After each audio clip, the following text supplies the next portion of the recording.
વડોદરાના ઉંડેરા વિસ્તારમાં આવેલા કૈલાસનગરમાં જૂની ગાયત્રી વિદ્યાલયમાં ભાડે રહેતા ધીરજ સુરેશ દાસ નામના યુવકની તેના જ મિત્ર દ્વારા તીક્ષ્ણ હથિયાર વડે હત્યા કરવાના બનાવ બનતા ચકચાર મચી જવા પામી હતી।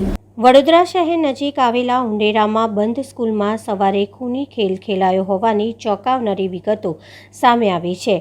આ બનાવમાં બંધ સ્કૂલમાં ભાડેથી રહેતા બે પરપ્રાંતીય મિત્ર વચ્ચે ઝઘડો થતાં ખૂની ખેલ ખેલાયો છે, જેમાં બે મિત્રો વચ્ચે ભોજન બાબતે ઝઘડો થતાં એક મિત્રએ બીજા મિત્રને મોતને ઘાટ ઉતાર્યો હોવાની હાલ પ્રાથમિક વિગતો સામે આવી છે। આ બનાવમાં આરોપી ધીરજ સુરેદાસે તેના જ મિત્ર આયુષ યાદવ ઉંમર વર્ષ 23ની છરીના ઘા મારી હત્યા કરી હોવાનું જાણવા મળી રહ્યું છે। આ મામલે જવાહરનગર પોલીસનો સ્ટાફ ક્રાઇમ બ્રાન્ચની ટીમ ઘટના સ્થળે પહોંચી સમગ્ર ઘટના અંગે તપાસ હાથ ધરવામાં આવી છે।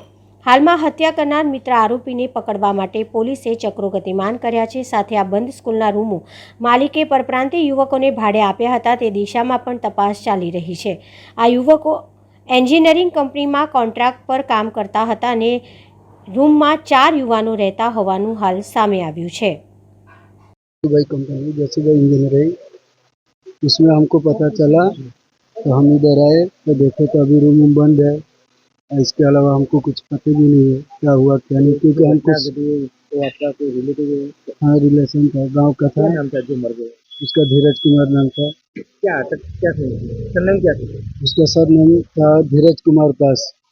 धीरज कुमार दास उनको 20-22 होगा। तो घटना घटी है, कितने लोग यहाँ पे रहते थे? इतना नहीं मालूम है कितना आदमी है कितना नहीं। हम साथ काम कर रहे हैं? नहीं, साथ में भी नहीं है। उसका मतलब वो गांव वाला है, सिर्फ रिलेशन वाला है, मैंने पूरा से बस, इसके ज्यादा